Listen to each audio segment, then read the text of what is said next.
Hello and welcome back to a brand new video on my channel. Hope you're all doing well. Today's video is a little bit different.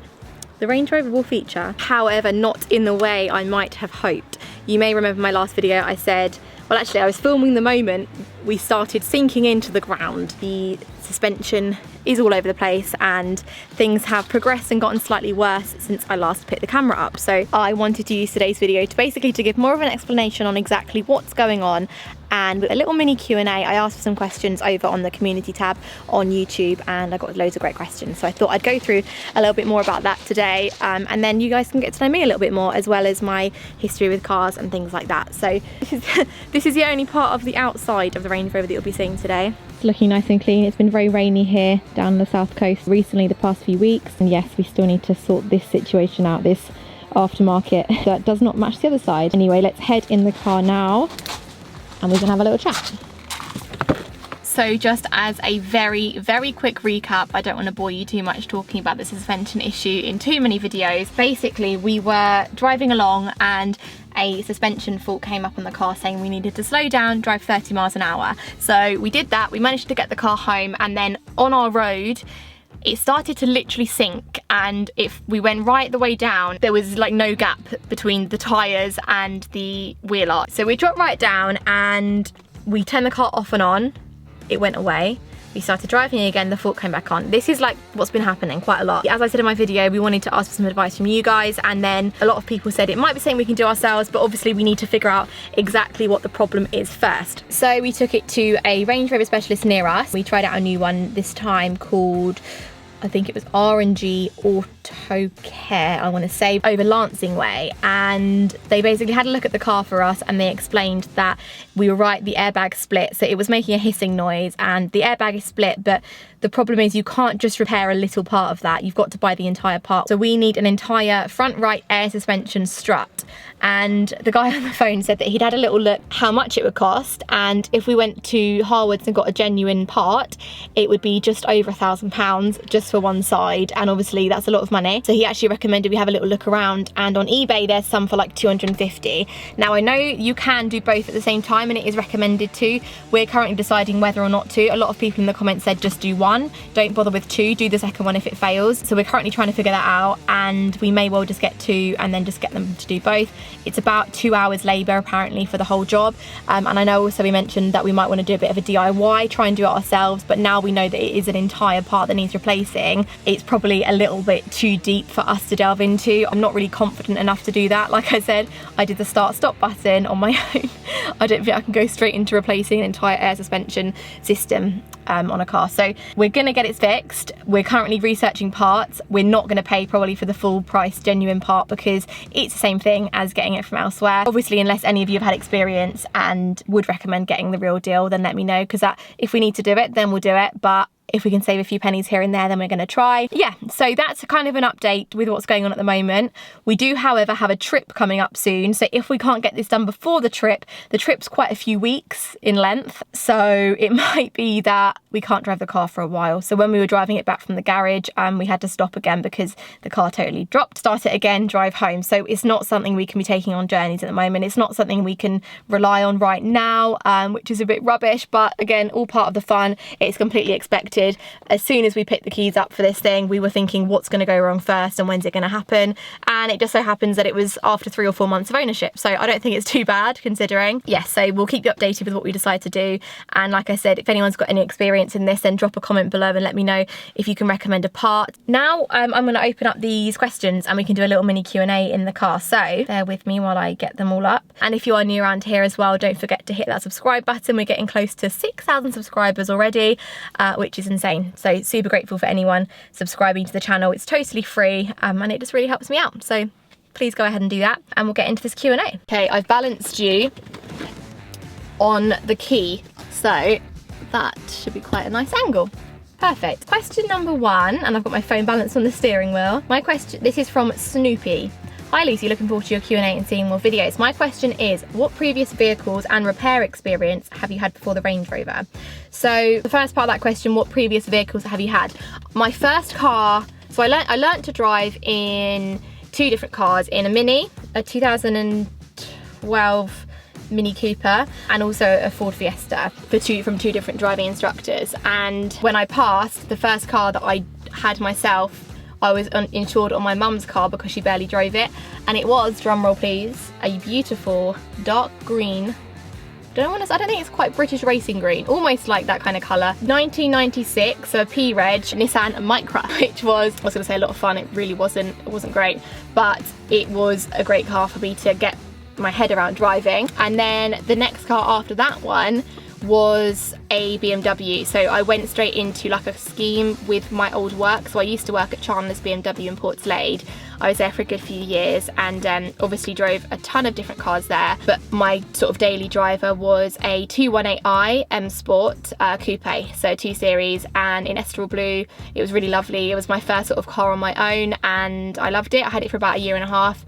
And then once I'd got into sales with BMW, then I had a demonstrator. So I had different cars every week. I had 1 Series, 3 Series, had an X5 once. I took home an i8 for a while. And then experience-wise, I used to go on all the different courses and things. When a new model came out, we used to go to the 5 Series launch was at Donington Park Racecourse, 7 Series launch was at Goodwood, the X2 launch was in Liverpool. So we had these courses and we would drive the cars both around the town and on the track, driven all the M cars, driven a lot of BMWs, and then of course driven people's part exchanges that would come in. So if someone came in, I don't know, came in with a C class and they were changing it for a 5 Series or something, I would obviously drive them cars, but not as like my own. It would just sort of be around the site. And then on top of that, I've done some driving experiences. I've driven Porsches, Ferraris, Lamborghinis, Aston Martins, that kind of thing, like some supercars, but just like round a track for a track day, which was obviously a lot of fun. So I'd say I've got quite a lot of experience, but in terms of Range Rovers and Land Rovers, this is literally the first one I've ever driven and we bought it. So that says a lot in terms of the impression it made on me. And then for repair experience, we know about this start-stop button. I will stop going on about it very soon. So I've done that. I haven't done a lot of repair experience really. I've done some paint touch-ups. Wouldn't really count that as repair experience. I'm a work in progress on that. I definitely want to get into that more. So I'm at the start of my repair experience journey, and I hope I can take you guys along with me. I worked in the service department for a while at Chandler's, but that was more sort of on the desk, doing like bookings and things. So I feel like I've got knowledge about parts of cars and engines and that kind of thing, and I spent a lot of time in the workshop around it, but I have never really been hands-on myself. Nolan has asked, morning Lucy, hope you're well, how's the little one doing? I'll quickly answer that. He's doing great. He's almost 8 months old now, which is crazy. It's gone so fast and I literally can't believe it. The worst part of this car not being drivable right now is the fact that we don't have our nappy changing station tailgate to access, so I am missing that, but no, he's really good, thank you, he's doing great. I'd like to ask, what made you start a car channel and will you purchase any other Range Rovers for more content at all? So what made me start, we have lots of different YouTube channels. Our main one is the Juicy Vlog, which is like a daily vlogging channel, and then we've got a few others just sort of different niches and things like that. I've always had a passion for cars. George started the More George car channel and he really enjoyed making them videos, and I'd always be there with him when he was filming them, and I'd be a bit jealous. I'd think, I'd love to give my opinion on this, or I'd love to talk about the car in my own way. So we thought, let's just start an extra channel, which is why we did it. It's something I'm very passionate about. It's something that I like to think I'm fairly knowledgeable about. I mean, not to the extent of a lot of you guys watching probably that have had these for years, but I like to think that I've got enough of an understanding of cars and experience driving different cars that I have a fairly worthwhile opinion, hopefully. And yeah, I just love it. I've always watched Top Gear, always watched car YouTube channels, always been around cars since I was little, always went to Festival with Speed as a kid, always go to car shows with my dad. It's been something that I knew would happen at some point. I'd start a car channel, and yeah, now felt right. And then we wanted to get the Range Rover, and again, I know there's a big community of Range Rover lovers on YouTube, so it's been great to connect with some of you guys and chat away in the comments and things like that. So yeah, lots of reasons. Hopefully that gives you a bit of an idea, and of course it means we can make some fun videos like going on trips and stuff as well. Almost like, I don't know, I'd love to do some more challenge type videos. I just haven't quite figured out what yet. So if you've got any ideas for videos in the future, then of course leave a comment below. I do read every comment and I get round to replying to as many as I can. The other part of that was, will you purchase any other Range Rovers for more content at all? I don't know if... I don't know if I love the new Range Rovers. I do love them in a sense that I think they're beautiful and I bet they're amazing to drive and they're luxurious, but it's not got that like raw grittiness that I love about this. So I think yes, I'll buy another Range Rover at some point, but I don't know if it will be anything too modern. Maybe an L405, but Again, I think they're starting to look a bit too new for my liking. An autobiography or something, like if we wanted to upgrade, I think that would be the direction we'd want to go in. Maybe move over to the petrol side, try that out for a bit. But yeah, definitely we'll be buying another Range Rover in the future. Probably not as well as this. Probably we'd sell this to get another one, just because we've got the BMW already, and a little 2-seater sports car that I don't actually know if we've mentioned on this channel yet, or George's channel. So I'll keep that secret for now, because that's technically more George's car than mine. So yeah, I'll let him tell you guys about that. And of course, we need space to put these cars. We can't just keep buying them. Mr. LJ Dude 95 said, I'm really enjoying the content. Thank you. Stumbled across your channel by accident. Was looking for reviews for the best car for a child on the way. Congratulations. Question would be, budget of 12k, the same age, mileage, etc. Range Rover L322 or a Range Rover Sport or something else. Must be large, safe and classy. I like that specification, large, safe and classy. In my opinion, I'm not a huge fan of the Range Rover Sport. I think they're quite a lot smaller than the full-size Range Rover Vogue, and I think these just look so much nicer, firstly. Safety-wise, I probably don't know enough about it, but I should imagine the similar year would have similar features, but do your own research on that. And if you want large, then honestly, when you have a baby, you don't quite realise, I mean before having a baby, you don't quite realise how much stuff they need, how much stuff you need to start lugging around with you. It's absolutely ridiculous. Like, we go away for a one-night trip and the BMW hasn't got enough space, and that's a big family estate car, and you would think you'd be absolutely fine.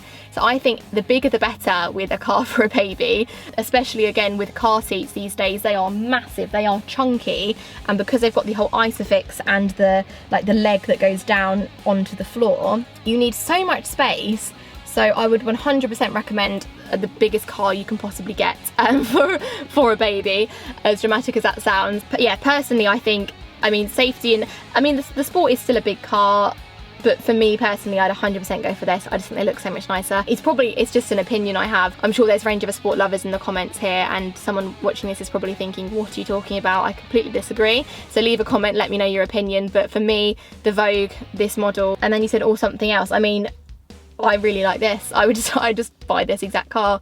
Currently it's got a suspension fault, so if you want to buy it from me, you can fix that. No, I'm kidding, we're going to get that fixed ourselves. Yeah, so good luck with the baby. I hope it all goes well, and enjoy the car hunt. Fanta344, who's a better driver, you or your partner? And a related question, who's a better navigator? For me, my wife, on both counts. Who's a better driver? Now, George actually does quite a lot more driving than me day to day, I would say. I'd say maybe like he does 60% and I do 40%. Mainly because he's a shocking navigator, and that would literally be why. So we used to live out in Manila, and I would barely ever drive because it's actually quite hard navigating around Manila. The road sort of, the ways, how it's set up, you don't get much warning, and you've got to sort of be crossing lanes, and then the traffic enforcement officers will catch you out if you cross a lane at the wrong time, etc. It's a bit crazy. So I would always be navigator. I'd always have it up on my phone, he'd be driving, and I'd be the one looking out and figuring everything out. Not because he's a better driver or because he wanted to drive and I didn't, purely because I'm a better navigator. So for the second part of the question, me, the first part, I mean, he's incredible at parallel parking. I'm okay at it. I can parallel park fine, but he will get a car into the most tight space ever. Literally, our BMW self-park. So you drive up to a space, indicator on, and you go into reverse, and if it thinks your car will fit into that space, you can press a button, take your hands off the wheel, take your hands off the pedals, and it will park it for you. The amount of times we've gone up to a space, he says he can get into it, the car says no you can't, and he'll get it in anyway. Like, it's mad. He's a very good parallel parker, so he beats me on that. If he's a better driver, I don't know. I think we're quite similar. He'll probably say he thinks he's a better driver, and I'll probably say I think I'm a better driver. So maybe we need to have like a race, or I don't know, maybe we need to find this out. And then the last question was actually off the back of one of the other questions. Again, Snoopy asked this one again. How is your Patreon going? So just very quickly, I'm not going to talk about this much in this video, but I'll leave a link below if you're interested. I've set up a Patreon for some like extra perks and little bonus things if any of you guys want to do that, just to support the channel. Don't have to, completely up to you, but I've had some people emailing me asking if there's a way they can support me, sort of to fund more trips and stuff like that, and obviously repairs on the car, so completely up to you. It's going really well, and I've not done much with it yet, but I've got lots of plans to. I'll leave a little link below if anyone's interested. You can go and check it out, have a little look. Completely up to you if you want to. I will always be making this content for free. I think that's pretty much all the main questions on there. There was a few other sort of people saying great content and stuff, so huge thank you if that was you. Someone asked me if the house in the background of the photo I posted is my house. It's not, but hopefully one day something like this will be beautiful, because it's like a big country manor and it just suits this car so much. But yeah, give me a few years. Anyway, thank you so much for watching this video. I've realised I've filmed the whole video in a long sleeve top with no aircon on, and I've only just realised how hot I am right now. So a massive thank you. If you enjoyed it, give it a thumbs up. We're going to be back soon with driving videos, with fun trips. I know I keep saying that, but it's all part of owning this, having things go wrong with it, and it's all good. Like I said before, please subscribe if you're new around here, and I look forward to filming more videos soon. We'll let you know what goes on with this repair-wise, with this airbag fault. It's a shame it's a split bag. They were saying if it was a pipe, they might be able to like connect the pipe and like do it without having to take things apart, but that's not the case. So unfortunately, it's a bit of a big repair, but it's all good. Thank you so much for watching this video, and I'll see you very soon in the next one. Goodbye.